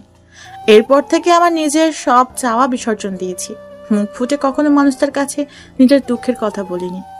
যার সাথে এক বিছানায় 30 বছর কাটালাম, সে আমার পাশে থেকেও সেই হৃদয় ভাঙা আর্তনাদ শুনতে পায়নি। এখন আমার একটাই চাওয়া, তোদের সুখ দেখা, তোদের সুখ দেখে মরেও শান্তি। কিন্তু মা, তুমি একটা ভুল করেছো, কখনো বাবার অন্যায়ের প্রতিবাদ না করে। সে যখন যা ইচ্ছে বলেছে তুমি রিমোট কন্ট্রোল পুতুলের মতো তাই করেছো। এর জন্য বাবা নিজের ভুল কখনো বুঝতে পারেনি। এবার নিজের ছেলের জন্য একটু প্রতিবাদী হও। কি করব বল? আমি কখনো কারো মুখের উপর কথা বলতে পারি না। এবার এক কাজ করো, বাবার নাম্বার ব্লক করে দাও। এরপর যখন বাসায় আসবে রিনাকে দিয়ে বাবার খাবার দিবে। তুমি বাবার সাথে কথা বলবে না। তারপর বাবা যখন তোমাকে কিছু জিজ্ঞেস করবে তখন তুমি মেঘকে ডেকে আনবে। তারপর আমি যা যা শিখিয়ে দিচ্ছি সেরকম ভাবে কথা বলবে। জানি এত সহজ না কাজটা, তবুও চেষ্টা তো করতে হবে। তোমরা একা একা প্ল্যান করছো, আমিও আছি তোমাদের সাথে। এবার বাবাকে বাগে আনবই। বলে তিনজনে হাত মেলালো। নাদিয়া বেগম সোফায় বসে আছে, মাহমুদ সাহেব বেডে। কি শুরু করলে তুমি? এসব তোমাকে মানাই? কি যে কাজটা আরো আগে করা দরকার ছিল সেই কাজটাই করেছি। আপনার জন্য নিজের বাবার সম্মান ধুলোয় মিশিয়ে দিয়ে চলে এসেছিলাম, অথচ যে মানুষটা 17 বছর আদর, স্নেহ, যত্ন, ভালোবাসা দিয়ে বড় করলো, এক মুহূর্তে তার সবকিছু ছেড়ে আপনাকে ভালোবেসে আপনার কাছে চলে এসেছিলাম। কিন্তু আপনি কি করেছেন আমার জন্য? কি করিনি? তোমাকে সুন্দর একটা জীবন দিয়েছি, টাকা পয়সা, বাড়ি গাড়ি সব দিয়েছি, কোনো কিছুর কমতি রাখিনি। কমতি রাখেননি? না, কোনো কিছুর কমতি রাখিনি। যেই ভালোবাসার টানে সব ছেড়ে চলে এসেছিলাম, আপনি আমাকে সেই ভালোবাসা দিয়েছিলেন। প্রেম করার সময় সারা রাত জেগে কথা বলতাম আমরা, তখন আপনার ঘুমে ডিস্টার্ব হতো না। অথচ একদিন বলেছিলাম চলো আজ সারা রাত চন্দ্রবিলাস করবো, আপনি বলেছিলেন আপনার কাছে বেহুদা সময় নেই। আচ্ছা এটা বলেন, শেষ কবে আমাকে বলেছেন তোমাকে এই ড্রেসে মানিয়েছে খুব? দেখো, বিয়ের বছর ঘুরতে না ঘুরতেই ওর পাশে সুখবর আসলো। তারপর আমি শুধু কিভাবে টাকা আর্ন করা যায় সেটা ভেবেছি। টাকা টাকা, এই টাকার নেশা আপনাকে নিজের পরিবার থেকে দূর করে দিয়েছে। তোমার বাবা শুধুমাত্র এই টাকার জন্য তোমার বিয়ে অন্য কোথাও দিয়ে দিয়েছিল। সেদিন যদি আমার টাকা থাকতো তাহলে তারা আমাকে রিজেক্ট করতো না। তোমার সাথে আমাকে মানাবে না, কি সুন্দর কথা মুখের উপর বলে দিল। তোমার ভাই বলেছিল আমার বোন মাসে যত টাকা কসমেটিক্স ব্যবহার করে আমাদের পুরো পরিবারের তা দিয়ে মাস চলে যায়। সেদিন আমি ঠিক করেছিলাম জীবনে এত টাকা ইনকাম করব, দেখিয়ে দেবো তোমার পরিবারকে। আপনি আমাকে ভালোবেসেছেন নাকি আমার পরিবারকে? আমি কি কখনো আপনার টাকা দেখেছি? দেখেছিলাম আমার প্রতি আপনার ভালোবাসা, অথচ বিয়ের পর সেটাই হারিয়ে ফেলেছি। দেখো, এত ঝামেলা আমার ভালো লাগে না। থাকতে হলে থাকো, না হলে তোমার যেটা ইচ্ছা করো। আমি গেস্ট রুমে যাচ্ছি, সারাদিন কাজ করেছি, আমি টায়ার্ড। মাহমুদ সাহেব চলে যেতেই অর্পা রুমে প্রবেশ করলো। নিজের মায়ের পাশে বসে বলে, কি বলবো, তোমাকে জানা নেই। যতটুকু বুঝলাম বাবা নিজের ভুলটা কখনোই বুঝবে না। তার দাম্ভিকতা তাকে সেটা বুঝতে দেবে না। আমি কাল ভাইয়ের কাছে চলে যাব। এই মানুষটা আমার মানুষ না। যে মানুষটার উপর ভরসা করে এসেছিলাম, এই মানুষটা কিছুতেই সেই মানুষটা না। আজ তোদের নানুর কথাটা খুব ভাবাচ্ছে। সে বলেছিল প্রেম করা আর বিয়ে করে সংসার করাটা এক নয়। প্রেমিক আর স্বামীর মধ্যে আসমান জমিন তফাৎ।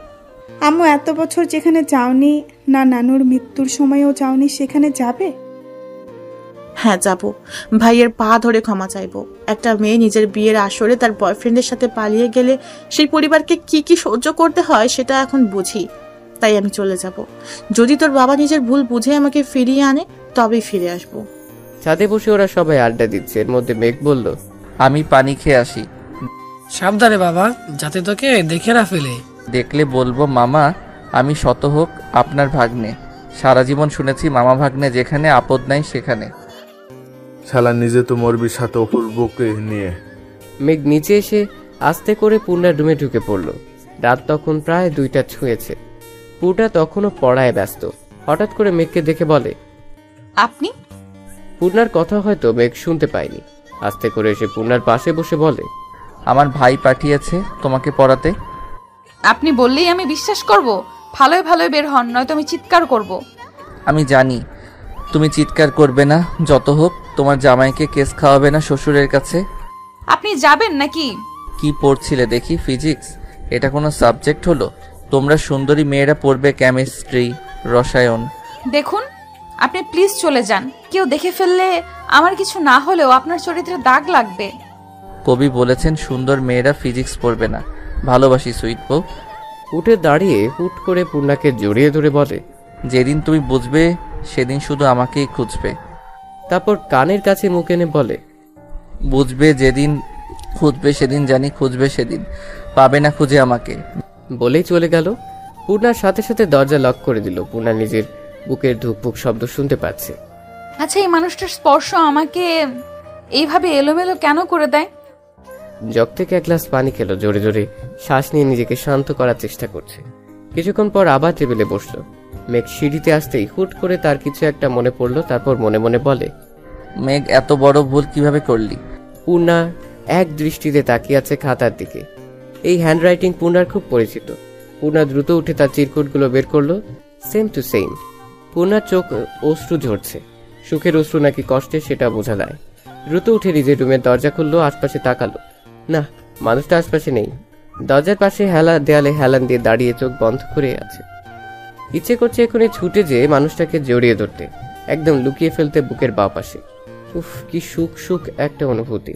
পূর্ণার চোখে সবকিছু কেমন ভেসে উঠছে। মেঘের সব অসহ্য কাজগুলো ভেবেও কেমন চোখ মুখ লাল হয়ে উঠছে। কবি হয়তো ঠিক বলেছেন, প্রেমে পড়ার মতো সুন্দর আর স্নিগ্ধ অনুভূতি দ্বিতীয়টি নেই।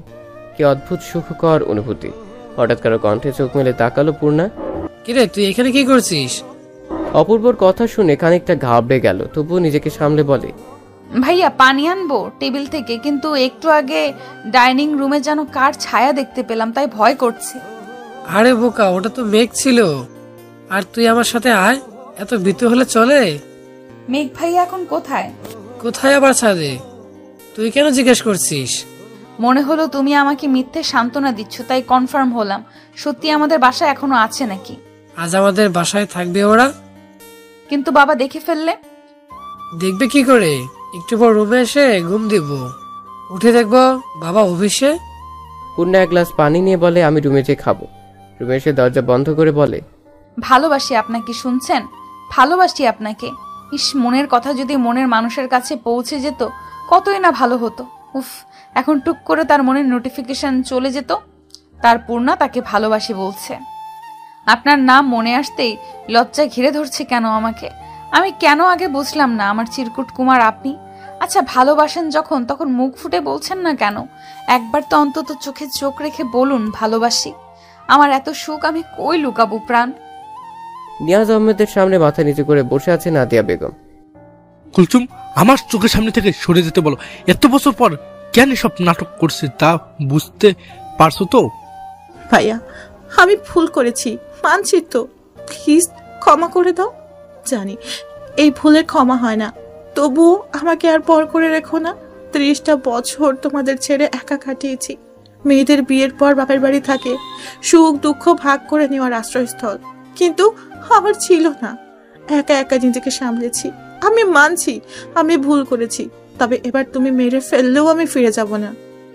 দেখুন, আপনার সাথে আমাদের কোনো সম্পর্ক আগেও ছিল না, এখনো নেই। দয়া করে আমাদের সুখের সংসারে নজর দিবেন না। ভাইয়া, এভাবে পর করে দিও না। আমি মাহমুদকে ছেড়ে চলে এসেছি। বাহ, খুব ভালো কাজ করেছেন। তা যখন আপনার বাবা মা মারা গেল তখন কেন আসলেন না? তখন তো কি নিজের বাবা মাকে শেষ দেখার ইচ্ছে হয়নি? এসব নাটক বন্ধ করুন আর বের হন আমার বাসা থেকেই। আমি সেদিন আসতাম, কেউ আমাকে আটকাতে পারতো না। 9 মাসের একজন গর্ভবতী মহিলা একা একা ঢাকা থেকে চট্টগ্রাম কিভাবে যেতে পারে? তোমাকে কতবার কল করেছি, তুমি কি করেছিলে ভুলে গেছো? আমার নাম্বার ব্লক করে দিয়েছো। মাহমুদকে বারবার বলছিলাম, পায়ে ধরছিলাম, কিন্তু সেও তো কম জেদি নয়। তোমাদের জেদের জন্য আমি নিজের বাবা মাকে শেষবারের মতো দেখতে পারিনি। আমার কারো প্রতি অভিযোগ নেই, তবুও চাই সব পেছনের কথা ভুলে সামনে এগিয়ে যেতে। কেন বিয়ে করেছিলি মাহমুদকে? নিজের বিয়ের আসর ছেড়ে আমাদের কোম্পানির সামান্য একজন স্টাফের হাত ধরে পালিয়ে যাওয়ার আগে তোর একবারও আমাদের সম্মানের কথা মনে পড়লো না? তোমরা আমার কাছে আর কোনো পথ খোলা রাখোনি। আমি কতবার বলেছি বিয়ে আমি মাহমুদকে করব, নয়তো মরে যাব, কিন্তু তোমরা নিজেদের অহংকারের কাছে আমার কষ্ট দুঃখ দেখোনি। ঠিক আছে, আমি চলে যাচ্ছি, আর কখনো আসবো না। নাদিয়া বেগম দরজার কাছে আসতেই নিয়াজ আহমেদ দৌড়ে এসে বোনকে জড়িয়ে ধরে। বহু বছর পর দুই ভাই বোন নিজের কষ্ট অশ্রুপাতের মাধ্যমে প্রকাশ করছে। মাহমুদ সাহেবের ঘুম ভাঙল বেলা 9টায়। ঘড়ির দিকে তাকিয়ে দ্রুত উঠে বসলেন। আশপাশে তাকিয়ে নিজেকে গেস্ট রুমে আবিষ্কার করে রাতের ঘটনা মনে করলেন। ধীর পায়ে নিজের রুমের সামনে যে আস্তে করে দরজা খুলে ভেতরে প্রবেশ করলেন। রুমটা একদম পরিপাটি। বেডের ঠিক মাঝখানে গ্লাসের নিচে একটা কাগজ দেখা যাচ্ছে। আশপাশে ভালোভাবে লক্ষ্য করলেন না, কারো উপস্থিতি টের পাওয়া যাচ্ছে না। হাত বাড়িয়ে কাগজটা হাতে নিলেন। কাগজের কালো অক্ষরগুলোতে চোখ বোলালেন। কাগজটা ভাঁজ করে ড্রয়ারে রেখে ফ্রেশ হয়ে নাস্তার টেবিলে আসলেন। নাস্তার টেবিল আজ ফাঁকা। নাদিয়া বেগম ছাড়া বাড়িটা মনে হয় মৃত। দেহে আছে কিন্তু প্রাণ নেই। ঘরের স্ত্রী, ঘরের প্রাণ। আজ প্রাণটাই নেই। জগ থেকে এক গ্লাস পানি ঢেলে নিলেন। এর মধ্যেই দেখলেন মেঘ আর অন্তরা বের হচ্ছে। কোথায় যাচ্ছ তোমরা? অন্তরাকে হোস্টেলে দিয়ে আমিও একটা ব্যাচেলার রুম খুঁজে নেব। আম্মুকে ছাড়া এই বাড়িতে থাকা সম্ভব নয়। তোমার মা না হয় পরের বাড়ি মেয়ে, কিন্তু তোমরা তো এবারই, তাহলে তোমরা কেন যাবে? যেখানে আমাদের মায়ের সম্মান নেই সেখানে আমরা থাকবো না। আর আমাদের বাড়ি আর মায়ের বাড়ি আলাদা, এটা আগে বললে মাকে নিয়ে একটা আমাদের বাড়ি বানাতাম, যেখানে আমার তোমার নেই, সব কিছু থাকতো আমাদের। বলেরও দুজন বের হয়ে গেল। নিয়াজ সাহেব সোফায় চুপ করে বসে রইলেন। টাকার পিছনে ছুটতে ছুটতে কখনো নিজের মানুষদের নিয়ে ভাবার সময় হয়নি। আজ যেন সবাই তাকে চোখে আঙুল দিয়ে দেখাচ্ছে টাকা থাকলেই হয় না, নিজের মানুষ ছাড়া টাকা মূল্যহীন। কত বছর পর মামা বাড়ি যাচ্ছে। তোর মামা বাড়ি, আমার তো শ্বশুর বাড়ি স্পেশাল ট্রিট পাবো। মামা তো ঝাঁটা মেরে তাড়িয়ে না দেয় আবার। চুপ, বেশি কথা। তুই যা, আমি রাতে আসবো। অন্তরাকে রিকশায় উঠিয়ে দিয়ে মেঘ দোকান থেকে একটা সিগারেট কিনে ধরিয়ে মনের সুখে টানতে টানতে প্রায় পূর্ণার কোচিংয়ের সামনে চলে এসেছে। পূর্ণা কেবল কোচিংয়ে ঢুকবে এমন সময় মেঘকে থেকে থেমে গেল। জোরে জোরে শ্বাস নিয়ে খানিকটা সাহস জুগিয়ে মেঘের হাত থেকে সিগারেট টেনে নিল। মেঘ সামনে না তাকিয়ে বলে, শালা, সাহস তো কম না, মেঘের হাত থেকে সিগারেট ধরিস? আপনি সিগারেট কেন খাচ্ছেন? আমি তো আপনাকে ভালো ভেবেছিলাম। তো ভালো ভাবতে কে বললো? দেখুন, এসব সিগারেট খাওয়া চলবে না। আমি অল্প বয়সে বিধবা হতে চাই না। মেঘ পূর্ণার হাত শক্ত করে ধরে হাঁটা শুরু করলো। কিছু তো যে একটা সিএনজি ডেকে সেটাতে উঠে পড়লো। একটা অ্যাপার্টমেন্টের সামনে এসে সিএনজি থামলো। পূর্ণা বলে, কি করছেন? আমার পড়া আছে, সামনে আমার পরীক্ষা। বউ থাকতে না খেয়ে থাকতে চাই না। এখন তুমি আমার সাথে আমার বাসায় যাবে, আমাকে নিজের হাতে রান্না করে খাওয়াবে। হোয়াট? আমি আপনার বউ হলাম কবে? মেঘ ভাই এসব কি বলছেন? আমাকে কোথায় নিয়ে আসলেন? এটা তো আপনার বাসা না। কে বলেছে এটা আমার বাসা না? এটা তো আমাদের ছোট্ট সংসার। হাত ছাড়ুন প্লিজ ভাইয়া। আরেকবার ভাইয়া বললে সোজা লিপ কিস করবো। চুপচাপ আমার সাথে চলো। পূর্ণা মেঘের সাথে একটা ফ্ল্যাটে ঢুকলো। মেঘ ডোর লক করতেই পূর্ণা কেঁপে উঠল। মেঘ মুচকে এসে বলে, ভয় পাচ্ছ আমাকে? না, আপনাকে ভয় কেন পাবো? আপনি কি বাঘ নাকি যে খেয়ে ফেলবেন? মেঘ এক পা দুপা করে পূর্ণার একদম কাছে চলে আসলো। পূর্ণা চোখ বন্ধ করে কোনো মতে বলল, আপনি এটা করতে পারেন না। মেঘ পূর্ণার কোমর ধরে নিজের সাথে মিশিয়ে নিয়ে কানের কাছে মুখ নিয়ে বলে, পশু পাখিকে ভয় পাওয়ার কিছু নেই, তবে একজন প্রাপ্তবয়স্ক পুরুষের সাথে একাকী কোনো কিশোরী থাকলে তাকে তো ভয় পেতে হয়। পূর্ণা মেঘের পিঠ তার ধারালো নখ দিয়ে আঁকড়ে ধরল।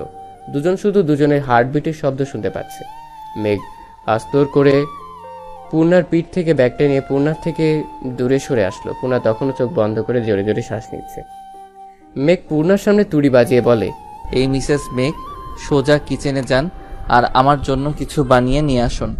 পেটের মধ্যে ইঁদুর দৌড়াচ্ছে। কিচেন কোন দিকে? তুমি যেখানে দাঁড়িয়ে আছো সেখান থেকে সোজা। কিচেনে এসে পূর্ণা প্রথমে আটা গুলে নিল, তারপর কড়াইতে ঘি ঢেলে এলাচ, তেজপাতা, দারুচিনি দিয়ে একটু ভেজে নিয়ে সুচি দিয়ে একটু ব্রাউন কালার করে ভেজে নিয়ে তাতে পানি দিয়ে দিল। তারপর তাতে চিনি, কাজু, কিশমিশ অ্যাড করে আর একটু নাড়াচাড়া করে উঠিয়ে নিল। মেঘ পূর্ণার দিকে তাকালো, কোমরে ওড়না বাঁধা, চুলগুলো খোপা করা, পরনে আকাশি রঙের 3 পিস। মেঘ পূর্ণার চুলগুলো আস্তে করে খুলে দিল। পূর্ণা দ্রুত সামনের দিকে ফিরে বলে, সরি, আমি খেয়াল করিনি।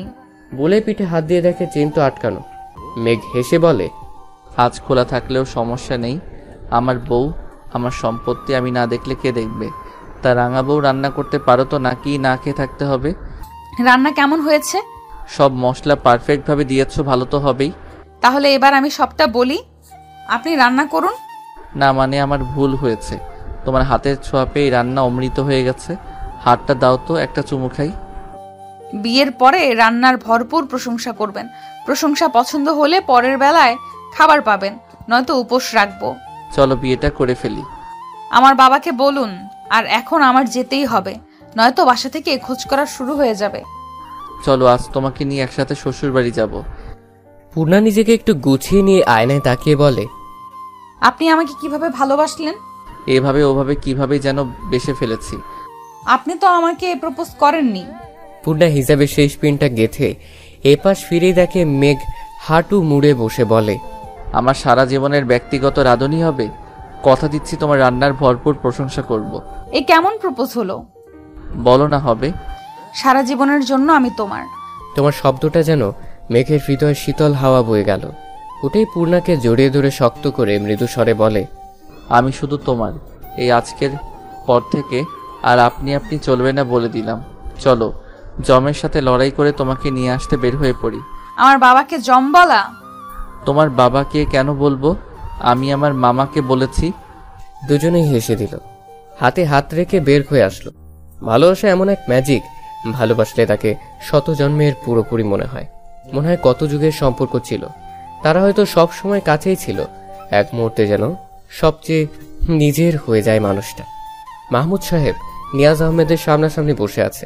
কিছুক্ষণ নীরব থেকে মাহমুদ সাহেব বলেন, আমি কখনো মাথা নত করতে শিখিনি, কিন্তু আপনি আর আপনার বাবা আমাকে চরমভাবে অপমান করেছিলেন। হ্যাঁ, আমি মানছি তখন আপনার পরিবারের মেয়ের সাথে আমার রিলেশন করার যোগ্যতা ছিল না, কিন্তু মন কি টাকা দেখে আমি বুঝেছিলাম পুরো পৃথিবীতে আপনার বোনের মতো আমাকে কেউ ভালোবাসতে পারবে না।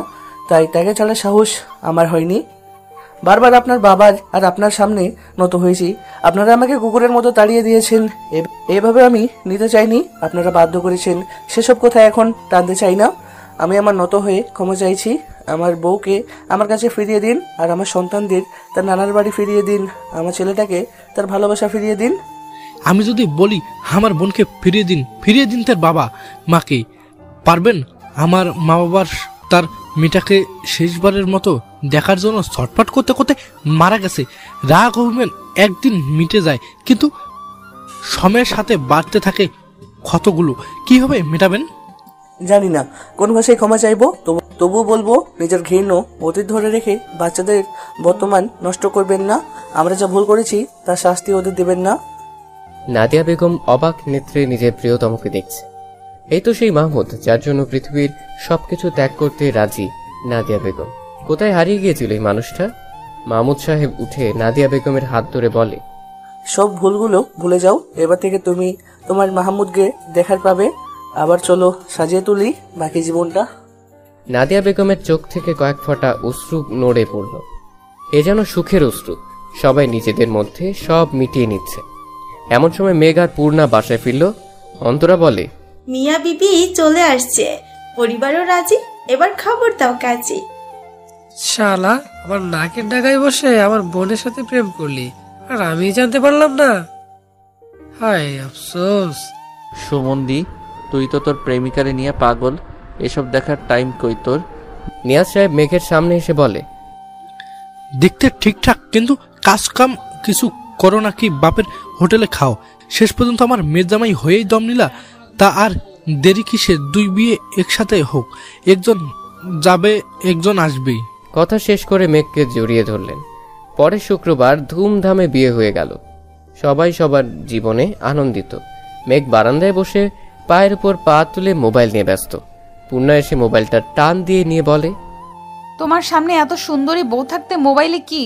বউ আমারে যে কষ্ট দিছে তার শোধ তুলতে হবে না? শাস্তি হোক ভালোবাসাময়। আমার গালে ঠোঁটে হাজার হাজার চুমু দিয়ে প্রতিশোধ নাও। বউ আমার শাস্তি চাইলো, না দিয়ে পারা যায় নাকি? মেঘ পূর্ণাকে কোলে তুলে নিল। পূর্ণা মেঘের কানের কাছে মুখ নিয়ে বলে, আঁচল বাঁধিয়েছি জ্যোৎস্নার আলো, সবটুকু শুধু তোমার।